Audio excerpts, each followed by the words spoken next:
So, good morning, good afternoon, everybody. It is Friday, Erev Shabbos Chodesh, Parshas Vayakel, one Parsha tomorrow, sort of, but it's also Shekalim.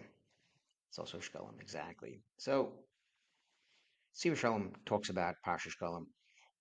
It has a really interesting introduction to all four Parshas, which I think was pretty important to kind of call out as an introduction, as the couple of 4 weeks are coming.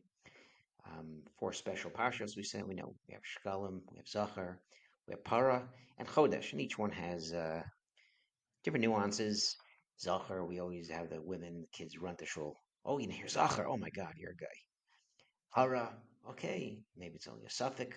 Daraisa, Parsha Parah, maybe.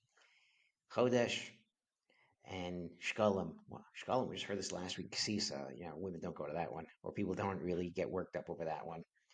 So, we're talking about shkalim, yakel. You know about shkalim, half a shekel.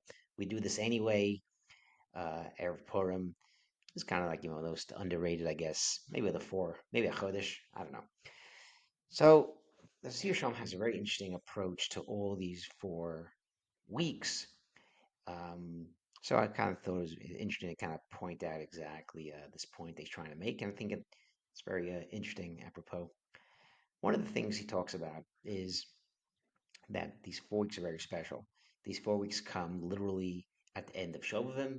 We talked about Shovavim. We talked about going from Shemos all the way to Mishpatim, Mitah ourselves, getting ourselves ready for Matan Torah, which is Truma, and Ksisa. So we have these 4 weeks that actually leads from Shovim into the holidays, into Pesach, which leads us to Sphira, which obviously leads to Matan Torah, actual with Shavuos. So he talks about these 4 weeks. These 4 weeks are very, very important. 4 Shabbos is very important. He also asks the question. So after he establishes that where this is in the year, it's kind of placing us between Shemos and placing us towards Matan Torah. He then really talks about the importance of it having on Shabbos. If you think about it, there's a mitzvah to remember Amalek every day of the year. There's also Indian of, like Parah, for example. There's an Indian of being Tahar the whole year. Chodesh, there's a Chodesh every month is Rosh Chodesh. And Shkalim, again, we don't have a mitzvah Shkalim nowadays. It's a Zecher. And even if there was a mitzvah to give half a shekel to the base of Migdash, you do it Rosh Chodesh, Adar, you do it a month before, maybe Purim Day we do it. Why are we doing these 4 mitzvot really on Shabbos? Like, what's the point of this? Why have special? If you want to do this something on Rosh Chodesh Adar to remember that they used to start asking people for the half shekel in time to base the Mikdash. So maybe Rosh Chodesh, maybe Monday, we should read Shekalim in Shul. Like, why is it so important to do this all on Shabbos? These 4 Shabbos.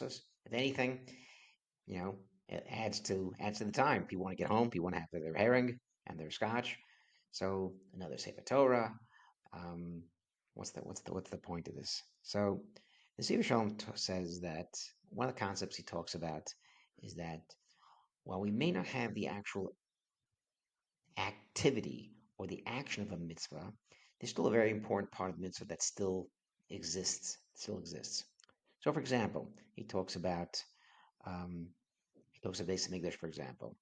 He says the Beis Hamikdash really isn't destroyed.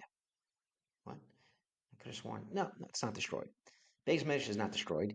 The outer part, the walls, the gold, the kalim are not there. The physical part of the Beis Hamikdash is gone, but the actual neshama part of it is still there.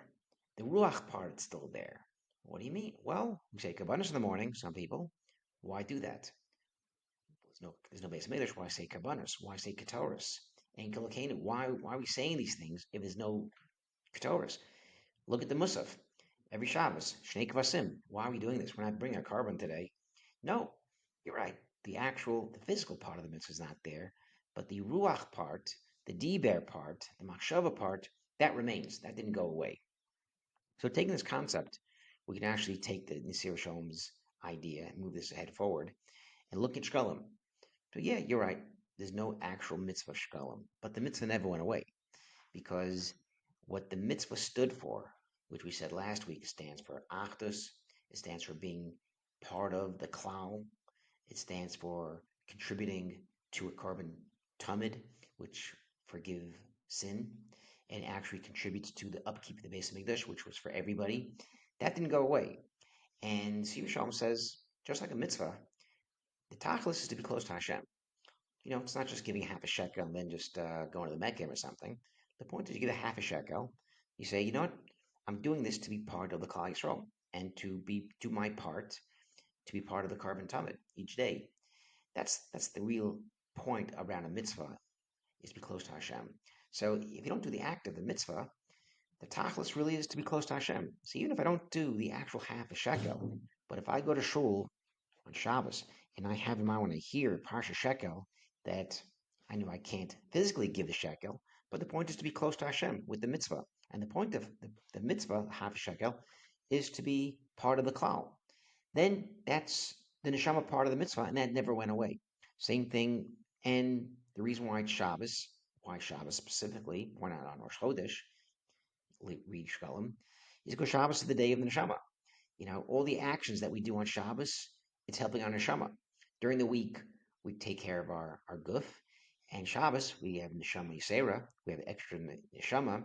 So Shabbos is the day of the neshama. So therefore, well, these four parshas, whether it's Shekalim, to wake ourselves up, to remember that we're part of the klal, to contribute to the klal, and karbanos, which are still the spiritual part of the karbanos, still applies today, or Zachor, to remember that to get rid of Amalek, the evil in the world, and evil within ourselves.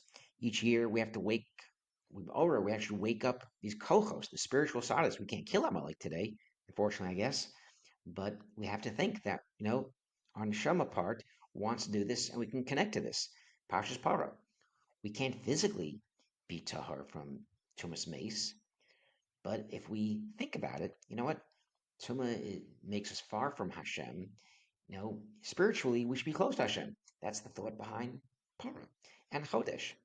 Parsha Chodesh, which is Rosh Chodesh, again, what's the big deal? Again, it shows this closest Hashem has to us.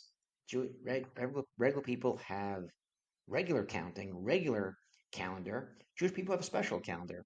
So when you need to be close to Hashem, we have this Rosh Chodesh that wakes us up to be close to Hashem. And these four ideas, whether it's contributing, whether it's getting rid of the Amalek, whether it's being tahar, and whether it's knowing that we're special, we have a special calendar, these are four special kochos that never went away. So the actual actions of the 4 weeks are gone, but the spiritual and the neshama part of this never went away.